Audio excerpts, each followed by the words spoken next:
Yep, so my name is Edwin. I'm going to talk about crowdsourcing, particularly from a machine learning and data analysis perspective. And yeah, so I used to work at Twitter, so if you're going to tweet about this talk, I highly encourage you to use hashtag human-powered-ML right at the bottom of the slide. And so just a little bit about me. I'm currently a quant at Google, where I work on user and video modeling at YouTube. And I used to work on ads at Twitter, where I also did a lot of crowdsourcing. And so for just a quick overview of what I'm going to talk about, in case anyone wants to leave early, I'll cover a bunch of use cases I've worked on, like how we use crowdsourcing at Twitter to match you with ads in real time. So for example, in the slide, you see that if you search for Big Bird during the presidential debates, we were able to successfully show you political ads from Barack Obama, which I think is pretty cool. I'll cover other use cases like how we measured personalized relevance through crowdsourcing. I'll give a couple of examples of the high quality work that you can actually get on Mechanical Turk, which I think surprises a lot of people. So for example here, just got my workers to write some poetry, which I thought was actually really good. And also describe a little bit about the worker community on Mechanical Turk. And I think these are two memes I found that a bunch of workers made in a couple of forums that they have set up. And so I think most people here are familiar with Mechanical Turk already, but I'll give a brief intro in case not. Yeah, so basically Mechanical Turk is Amazon's platform for connecting workers with requesters around the world. And these workers are willing to work on just small individual tasks. So I think the pay, maybe Kelly correct me if I'm wrong, but I think the typical pay used to be at least around $3 to $4 an hour. So maybe high quality work is a little more expensive. I'll maybe touch on that briefly. So what are some examples of tasks you can ask workers to perform? So one task I see pretty often, in which I actually looked just now and saw this task up. Requesters can, for example, ask workers to copy text from a business card. Yeah, so here you see the business card, and the workers just fill in all the name, title, address, city, and so on. Categorization tasks are also really common. So for here, for example, the task was to categorize a bunch of different books on Amazon. One of my favorite examples that's a little more fanciful from a couple years ago is this example where someone asked 10,000 workers to each draw a little sheep. So if you go to like the sheepmarket.com, I think, you can find all of these sheep. And you can actually see the entire process of the sheep being drawn. And it's kind of random maybe, but since this is a data mining group, I thought it would be fun to run a PCA on the images, project them into two images, and so you can actually see two natural directions in this in the principal components. Like the first principal component measures the darkness of the sheep. As you move along the x-axis, you see the sheep getting darker, and then as you move along the y-axis, you see the sheep getting a little woollier. So not really related to crowdsourcing, but thought it's just a nice tie-in. And so those are some examples of Mechanical Turk in general. So now I'm going to go into some projects I worked on at Twitter, and then later I'll describe some of the things I'm thinking of at Google. So as you guys know, one of the awesome things about Twitter is that it's a real-time conversation around the world. If you remember a couple years ago, there was a plane that crashed in the Hudson, and I think it was basically discovered on Twitter. There's an example of when Osama bin Laden was captured, this guy just randomly narrated it. So an event happens, and that means we suddenly get a flood of real-time queries in search. And this is really hard for us because we've never ever seen these queries before, and Twitter has this really special and short language that's really hard to understand. So for example, during presidential debates, we got all these weird queries like binders for the women and horses and bayonets and Big Bird. And if you see the query Big Bird and you've never seen it before and you have no context, you're just going to think it's about a TV show. But what we really want to do is we want to be able to, one, surface you relevant tweets, and since I work on ads, we want to be able to surface you relevant political ads. And all this makes monetizing real-time search on Twitter just really hard. And so our solution was to get humans into the picture. So basically, when an event happens, we wanted to leverage a huge number of workers on Mechanical Turk to answer questions about these searches for us, which we would then feed back into our search systems. And so I'll give a quick overview of the process. It won't be too technical, but yeah, I'll save any technical details for questions, I guess. So yeah, so here's what the process looks like. The first step is to detect that a new query is trending. For example, during the all-around gymnastics competition during the Olympics last year, suddenly a lot of people maybe started writing and searching for this hashtag Team Gabby, which referred to one of the members of the US team. So as soon as we detect that a new query is trending, we send it off to our human evaluation systems where we ask judges to answer a bunch of questions about it. For example, we might ask whether the query refers to a person or an event. We might ask what category does this query belong to. We might ask other things like, is there a good picture associated with this query, and so on. And yeah, so just after a couple minutes after we found a new query, we have workers working pretty much all day. So we're able to get answers in just a couple minutes, and we can then incorporate all that information into our backend systems. And so, yeah, I guess the idea is now when someone searches for Team Gabby, you see this great Gatorade tweet, which is pretty relevant because they're both about sports. Yeah, so I often get questions about why we went for this human-oriented approach. Like if our algorithms simply weren't good enough. And the answer is kind of twofold. Yeah, they were not good enough because we have to understand these search queries as soon as possible, because these search spikes are actually really, really short-lived. For example, a lot of search spikes might live even just a couple minutes. But also, the spikes are big enough that it's worth getting these, it's worth answering these searches as perfectly as possible. So I guess you can think of it as optimizing for the head as opposed to optimizing for both the head and the long tail. Yeah, so that was one interesting project. You can read about it more on the engineering Twitter blog if you're curious. So another thing that I worked on a lot on Twitter is we wanted to be able to measure the relevance of a lot of experiments.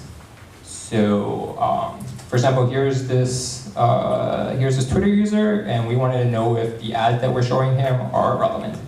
And here, for example, the ad is currently not relevant. It's a guy with pretty short hair, and then we're showing him an ad for a resume. And the question is, how do we know that these that the algorithms that we're running are relevant or not? And the standard thing to do is, you can measure the CTR of some new algorithm that you're launching. But it's not always clear that CTR is a direct measure of relevance. For example, people often click on completely irrelevant pictures simply because they're racy or because clicking on pictures is just a really easy thing to do as opposed to clicking on a link and then reading some article.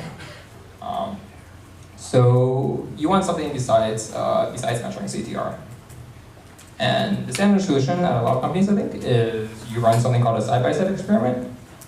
So in the case of Twitter, for example, you would pick 2 tweets from a control experiment and your new experiment, and you ask judges which tweet is more relevant.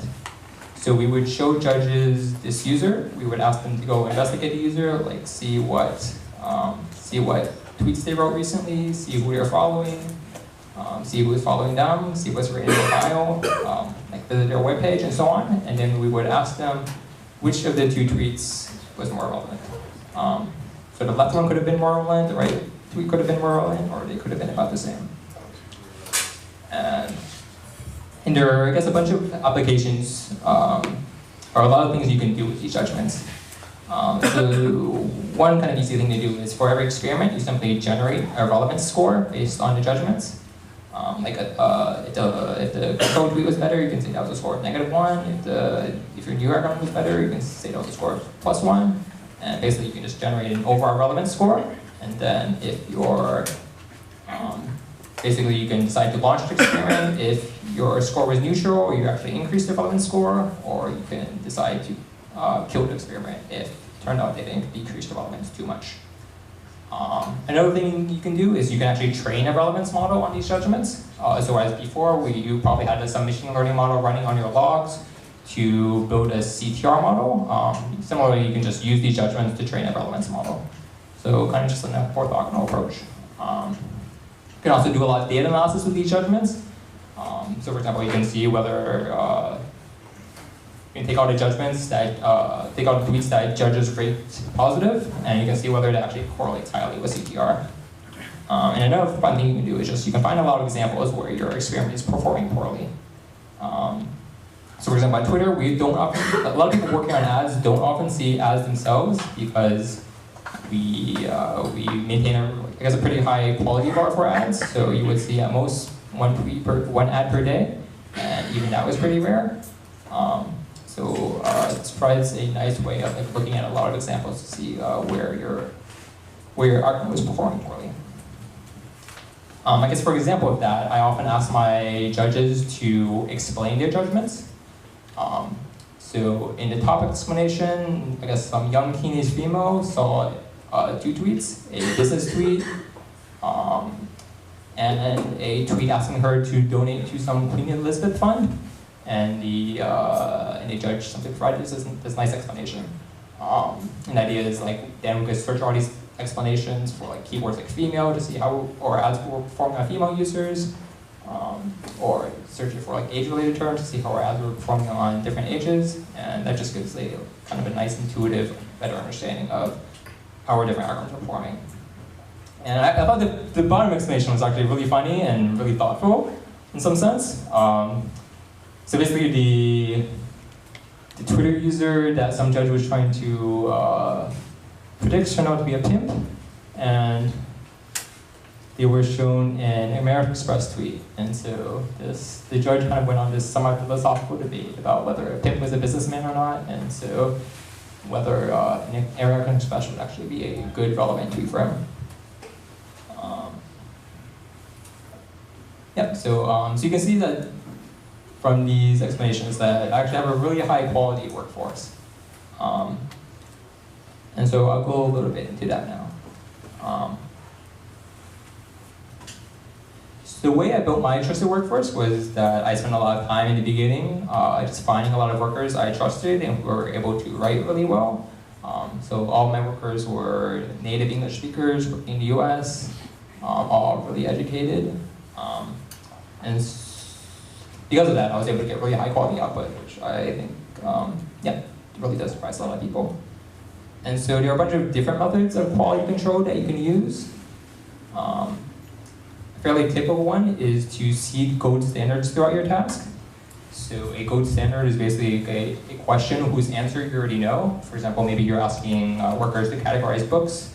Then I guess you'll categorize a few books yourself and distribute them randomly throughout your task. And then as judges work on tasks, you'll just see whether they match with your gold standards. And if not, you can just throw away their output and basically call that user spamming. I think the problem with gold standards, at least for me, was that they're really annoying, time-consuming to create. So I launched a bunch of random one-off tasks, and I really don't want to have to create gold standards for every single one of them. And these also work only on very relatively simple categorization tasks, whereas I tend to perform a lot of high-level researchy tasks, like the explanations you saw in the previous slide. So gold standards don't work too well for these either. So another way to perform quality control is to use various statistical metrics. For example, you can put a couple of workers on each question. Like every question gets 3 workers, or every question gets 5 workers, and you can take the majority as answer as the output. Because you can also run an EM algorithm. I think running an EM algorithm is kind of, if you're familiar with EM, I think it's kind of overkill for this case because your prior on your worker quality is already kind of high.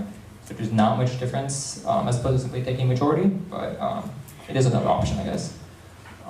Because the problem with maybe putting a couple of workers on each question is that it didn't get somewhat expensive, and it also only works for relatively simple categorization tasks. For example, if you're asking your workers to do a lot of writing, then obviously there's no easy way to tell whether your workers are agreeing with each other. And then the third option, which we were actually using at Twitter before I joined, was to have in-house judges. So there was another team that hired a bunch of workers in New York to perform all these micro tasks. The problem with that was that it was really expensive. I was really surprised. We were hiring these people in New York. We were paying them $20 to $30 an hour, which was kind of incredible, to just perform these very basic tasks. It was actually really hard to schedule all these workers to come in, because whereas I guess the campus workers kind of have access to work all the time, we didn't have that much work at Twitter, so we would have to manually schedule each one of them, which meant it could take quite a while for us to actually get results from our tasks back. And it was also really hard to communicate with these judges because they had other jobs.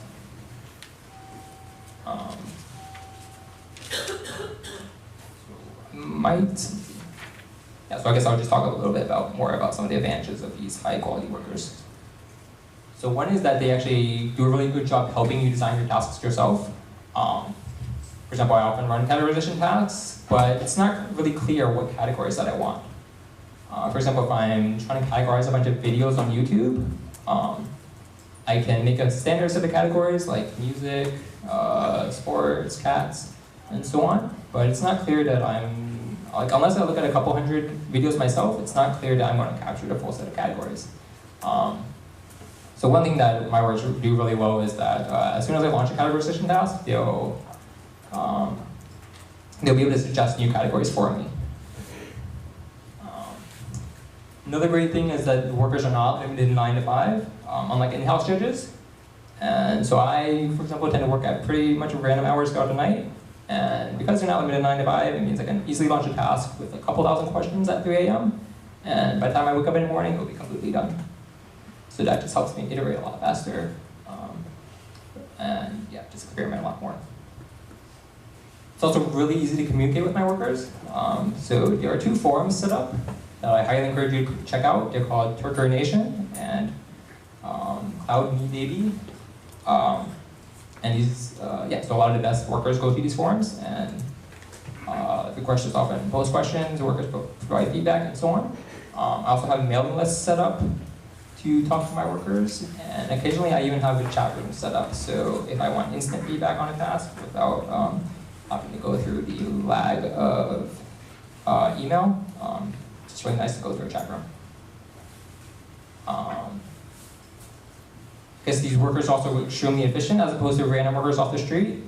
Because they're paid per task, they're incentivized to work on each task as quickly as possible. So they have a bunch of Firefox and Chrome scripts set up that help them work on your task as quickly as possible while still providing accurate results. So here are just some examples of really great scripts that they use. For example, there's like a keyword highlighter, which is really useful for sentiment classification tasks. There's an auto hotkey script. So a lot of requesters will often, instead of providing you a predefined set of categories, they'll ask you to write out categories. And so instead of having to type out categories every single time, they can just assign them to a hotkey. And if you're interested in more of the scripts, you can just check out the link at the bottom. So I'll touch a little bit on the high quality work that my judges provide, and I guess I'll just give some more examples. So one of the things I really like doing with my workers is I get them to do some kinds of like user research. So they've seen thousands of ad user pairs, and one task I asked them to perform was I simply asked them what overall patterns they noticed in the relevance of these ads to these users. And so like one example of this really interesting response that one judge gave me was, they said that we were showing a large number of tweets to users from the UK, and basically the tweets were really broad and based primarily on the fact that the user was in the UK. So I thought this was like a pretty interesting insight that we wouldn't have noticed ourselves. And so, kind of similar to the example that I gave earlier of the user writing poetry. Just another example of just getting my users to write just a Bieber song. Which kind of just a fun example that kind of shows you their creativity or their writing skills. Also got my workers to crowdsource an entire song once to celebrate a project, the launch of a project. So I had them write up the lyrics and the music and the singing itself. And so I won't play the song for you myself, but if you're interested, you can just go find it on YouTube. Like if you search for the Twitter engineering blog, you should be able to find a link. And I guess these are just some more fun memes that I thought were just interesting. And so the background is that my alias on Mechanical Turk is called Jack Stone. And for the initial real-time system that I described earlier. It was running every 30 minutes, or was supposed to, but I guess it turned out that it didn't always run 30 minutes. So my workers expressed their frustration through this series of memes. Yeah, so I guess there maybe are some possible disadvantages to building a trusted workforce. Like it takes a lot of work in the beginning to curate this setup. I think Mechanical Turk provides some easy ways to help you get bootstrapped. For example, there's a categorization masters filter that you can use. Yeah, I think it's totally worth it in the long run.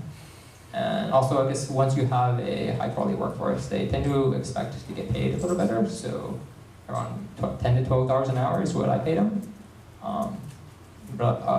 Yeah, since you don't need multiple judgments and you get much better quality, I think it's definitely worth it. And so I talked about some of the use cases at YouTube, or at Twitter, that we had of crowdsourcing. And now I'll talk about some things that I've been working on at YouTube.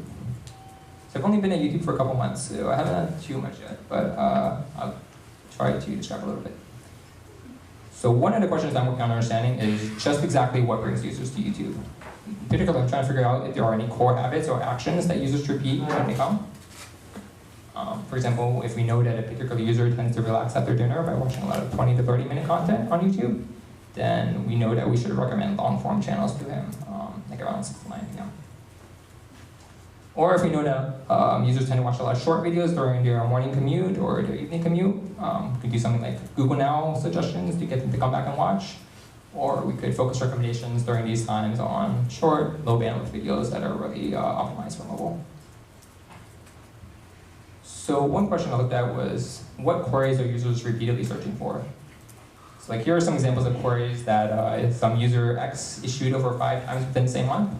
So for example, there was some user who issued Gangnam Style 5 times in November, or Game Grumps, which is like a popular gaming channel on YouTube. Some other user who issued that 5 times in November. There are a bunch of users who issued query Taylor Swift Goats, which if you search for it on YouTube, it's a pretty amazing example of a great video, so I highly encourage you searching for that. Yep. And so, yeah, so we have all these queries, and I guess we want to be able to categorize these queries. And so the question is, what categories do we actually care about? Like, there's a lot of, you really don't want the standard categories like, oh, this is about gaming, oh, this is about music. So the great thing about having high quality workers is that we can simply trust them enough to decide on categories themselves. And so for example, here's a bunch of searchers, and these are all channel names. So apparently a lot of YouTube users are simply searching for their favorite channels,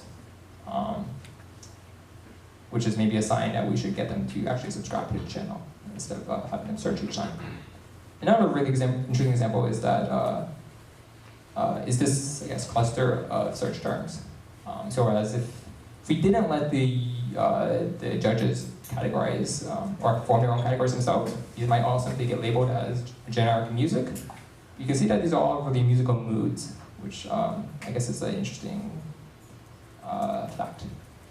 And so maybe the idea is then that we could generate like Pandora style or music categories that users would really like. Is what are time of day watch patterns? For example, are there users who watch mostly during work? Are there, if you look at high schoolers, do they tend to have a burst of activity right after school? Is there a lot of continuous watching at night? And you can try to algorithmically detect these broad clusters, these time of day clusters. For example, here I histogram watches into 24 hours of the day. So each of these boxes represents a particular user, and I took their, I think I took their activity over an entire month, and the x-axis is just the hours a day. And then we can run some clustering algorithms to cluster these watch vectors into a bunch of different groups.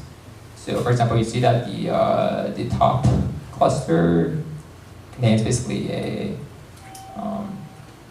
like a single peak around dinner time. The second cluster contains a really big peak at night.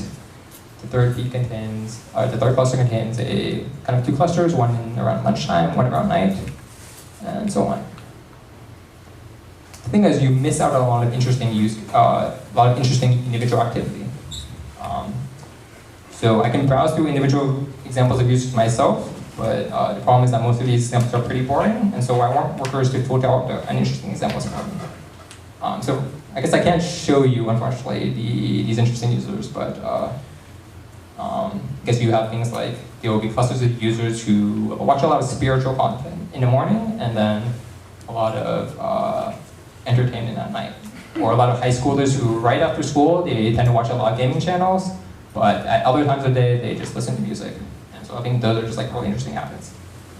And so basically you can show judges something, this might be hard to see, but it's basically each column represents a day, and each row represents one of the 24 hours in a day. And you can just show this to a bunch of judges and ask them to describe it.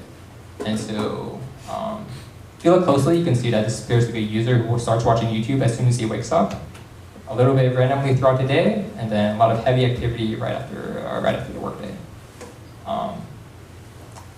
And yeah, so you can ask judges to describe these and basically show them enough of these, and they'll start forming their own clusters themselves. So basically kind of a human-generated clustering algorithm. Here's another example. This appears to be a user who watches content a lot earlier on the weekends, which are the last 2 rows in the data.